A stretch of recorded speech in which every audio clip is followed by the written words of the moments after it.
Welcome back, New World. Sethphir here, and first I wanted to say a quick thanks to everyone who has subscribed, liked, hit the bell, all that good stuff, and especially the people who have joined on the membership down below in the YouTube.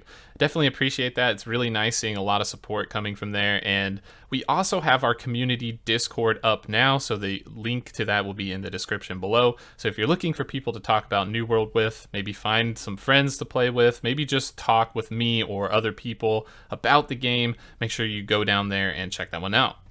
So we will jump right into the topic today, which is going to be how to outplay the 1%, right? How are you going to get ahead of the sweaty tryhards like me? So this is something I wanted to set down and take a look at so that I can help some of the people who maybe aren't playing as much, right? Maybe you only got 2 hours a day or an hour a day to play or something like that. Maybe even a little bit more than that. You know, you're working full time, you got things to do, right? We understand that. Life definitely comes in here. And I got some great news for you because you don't actually have to play all day to be really good in this game. You actually don't have to play all day to be the best. You need to play smart. And this is where we will start talking about what type of skills New World rewards. So New World, in my opinion, rewards a variety of skills. And it does a really good job of making sure that you do a lot of things in New World, right? You need to do a little bit of PvP, a little bit of PvE, a little bit of crafting and stuff like that. But one thing really holds true and stands out, and that's going to be the economic power you get from gold and resources, like crafting resources, right?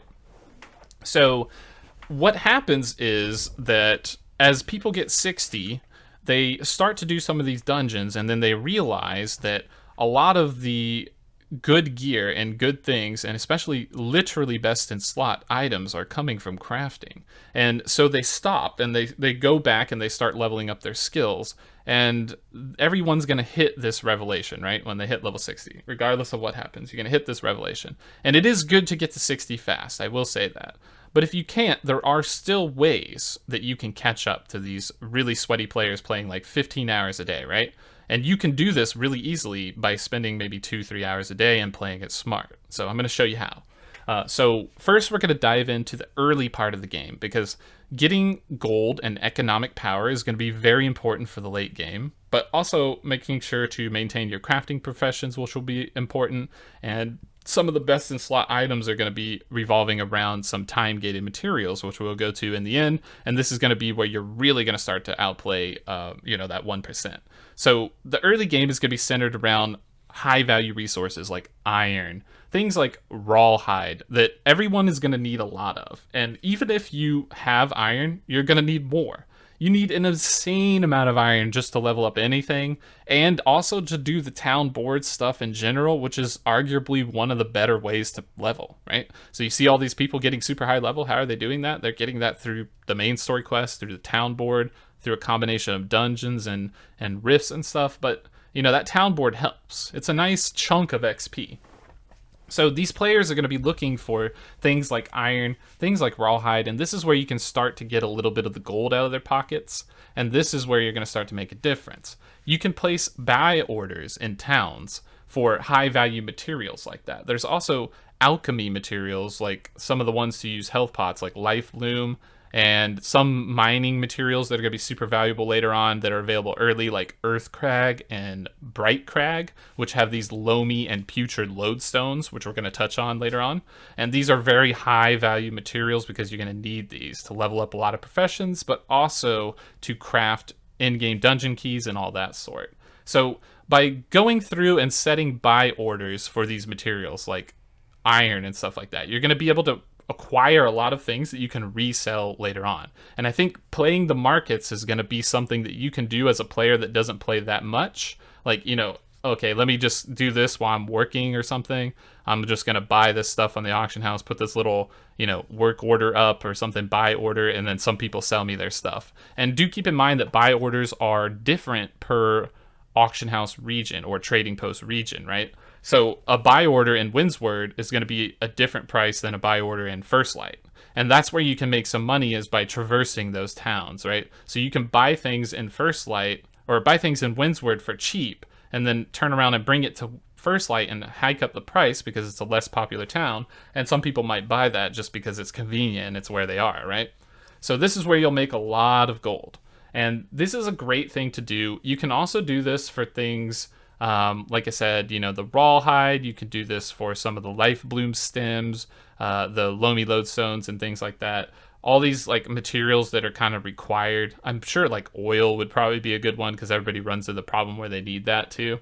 So keep an eye out for these low-level materials that are being used a lot. Another thing to do is to look at professions a little early on because people tend to neglect these, especially the hard ones. Like the hard professions are like jewel crafting, alchemy or arcana, and definitely furnishing. Like no one seems to touch furnishing at all, which is interesting because the trophies are actually quite good.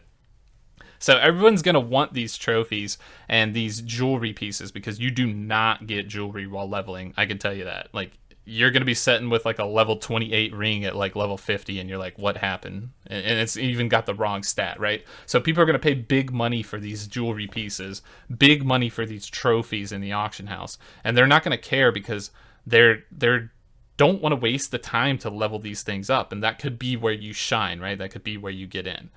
So these are some interesting ideas to keep in mind. Make sure you're looking at the auctions in each region, buying up materials that are going to be used and reselling them, because getting gold in this game is almost everything, and I'll tell you exactly why following next. So next we're going to take a look at the end game, right? The end game perspective and why, like how you will really outplay that 1%, right? And next we're going to talk about time gated materials, and this is where you catch up, right? This is where you playing at like 3 hours a day can, if you're playing it smart, you can beat the guy that's playing 16 hours a day. So in order to do this, we're going to head over to the New World Database website. So shout out to Joe for letting us use this once again. Very powerful resource tool. I will put a link in the description, and I highly recommend you check this out if you haven't already. So let's go ahead and hop on over. All right, here we are on the New World Database website, link in the description, and we will be taking a look at our first item, Runestone. And this was an item that I covered in my crafting in-game video quite a while ago, and it was quite popular.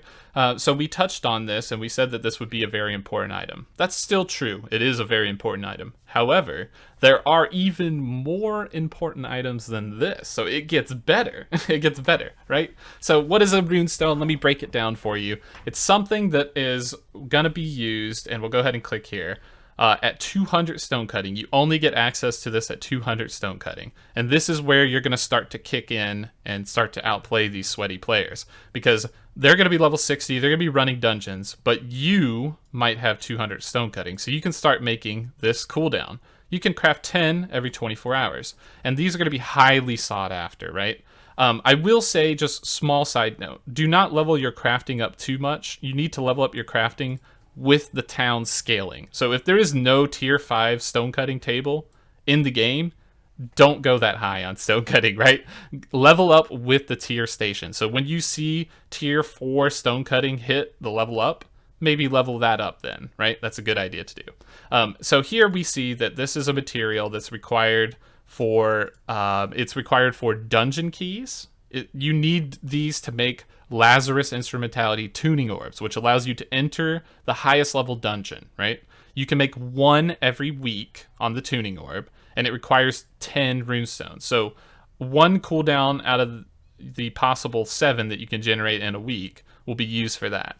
You can also use them to make Garden of Genesis tuning orbs, which I believe you can make 3 every 7 days. If I'm wrong on that, go ahead and correct me in the comments, but I believe you can make 3. It takes 5 each time, which is 15. So another 2 days of that cooldown will be kind of eliminated, right? You'll have a little bit left over. So 3 days out of the week, if you're making this cooldown on the runestone, you will be self-sufficient for your own keys. Now, you may not be self-sufficient for everybody else's keys or people that want keys craft, right? So other people may want to get into this stuff. So you need this item just to make your own stuff. And some people may not have enough runestone. They may not have some of these materials. But particularly like this putrid lodestone is quite a bit of a chokehold. Getting Voidstone takes a lot of stuff. It also requires quite a bit here. I believe it requires Loamy Lodestone. That's right, and Lodestone. So getting things like Earth Crag and Bright Crag will really kind of pump you up here. So looking for these materials on the market could be really good, and this is the start of it, right? This is the start. As I said before, this is a powerful item, but it's mainly self-sufficient for you, right? It's mainly for you to get access into high-level dungeons. You could also sell your tuning orb run. There will be tons of players that would be happy to buy that and pay you gold to, like, you know, bring you along through the dungeon and complete this with you. So this will jump into the next part where we get into the big info, right? This is the big info. Looking at this next item is going to be Phoenix Weave. So Phoenix Weave is like that Runestone, right? It's going to be a craft 10 every 24 hours. But the part about this is it will be consumed a lot more. So when you're talking about best in slot in-game items, when you craft a best in slot in-game item, it is going to be a tier 5 level item of its respective trade, and it's going to require like 3 different materials, and you can have the option to use Phoenix Weave instead of something like Infused Silk. And when you do that, it boosts the gear score of the item up by a certain amount. I think it's like 10 or 15 or something like that. So you can do this for each component. So if you use Phoenix Weave, and then you use the leather counterpart of that, which is runic leather, which is also on a 24-hour cooldown, right? 10 every 24 hour.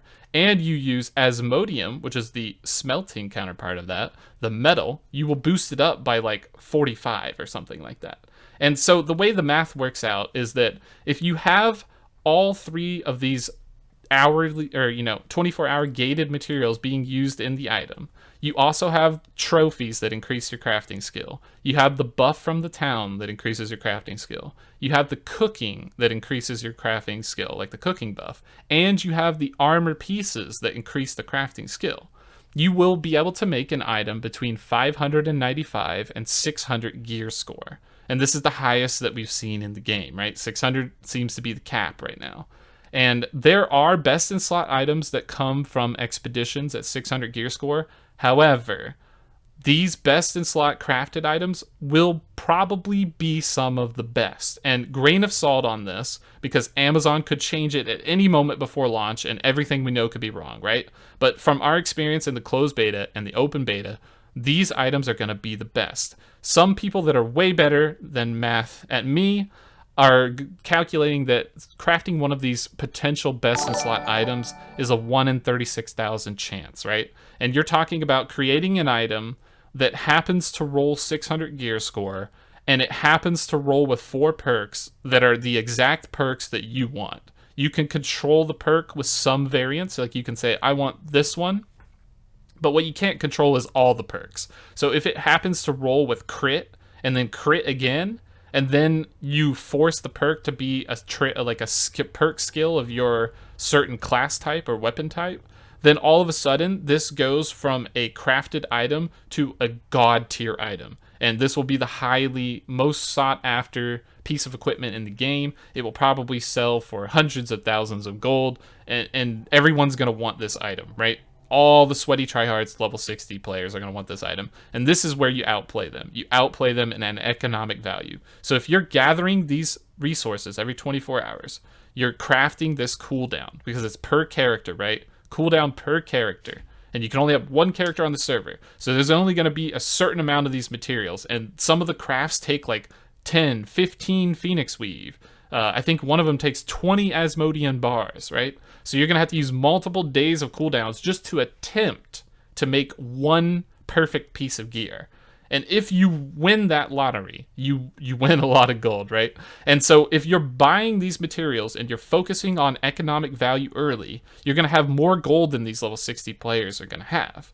You're going to be able to purchase and gather the materials that they can't gather. Because in order to get this Phoenix Weave to create it, you need scale cloth, which is from wire fiber plants, which requires 175 harvesting and harvesting materials that boost the luck for the chance of you getting this. So being a crafter really pays off in this game. Investing in the crafting and gathering professions is ridiculous value. You're going to get so much power from this. So they're going to be level 60 and you may hit it later, but you're going to have all the materials that they want. You're going to have all the items that they want. You're going to have all the best equipment in the game that they don't have, and they're going to need to buy it from you or catch up and circle back and start getting these materials. So take a look out for this. You want to buy Phoenix Weave if you see it at a good price. You want to, generate some of these resources like Scale Cloth and Blister Weave, and every component has this, right?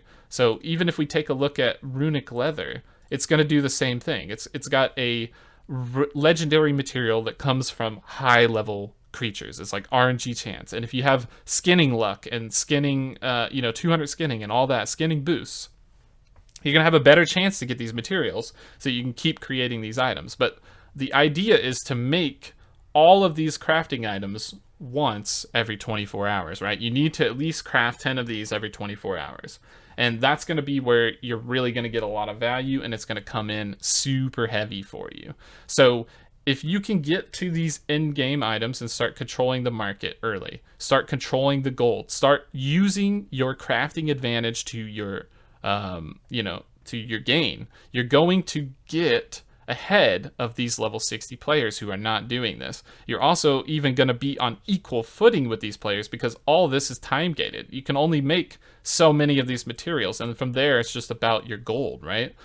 So if you have enough gold, you can keep attempting to make these orichalcum armors and things like that start off low, but if you have all the bonuses, they can be up to 595 to 600 gear score, and these may end up being, and I'm pretty sure they will be, the actual true best in slot items in the game, right? Everyone's going to want a piece of a weapon that, or whatever, a piece of armor that has double crit rolls, a bonus for their favorite skill, and increased auto attack damage by like 10%, and it's 600 gear score, right? Like they're going to go nuts over this.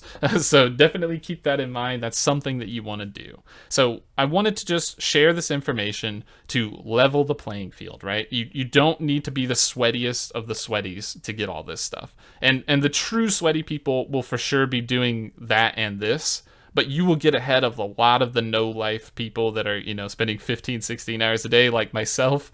You will be able to catch up and get ahead, right? So having a character with these cooldowns going and getting these important materials so that you can either sell them to make a lot of gold or create the item yourself and either make a lot of gold or just have the best gear in general, that's going to be the way to go. So I hope this helps. I wanted to kind of show some love to the, average player, to everybody else who's kind of watching this, because I have a lot of friends included that are like, oh man, like, am I going to be able to keep up? Yes, you can. You can definitely do it 100%, and this is how. So crafting, very important. Trading, economic value, very important in this game. So make sure you look at all these avenues. I hope this information helped you, and if it did, make sure to subscribe, like, do all that cool stuff below. We do have that Discord. Make sure you check that out, and the join button if you're interested. But thanks again for watching, everyone. We will catch you in the next video.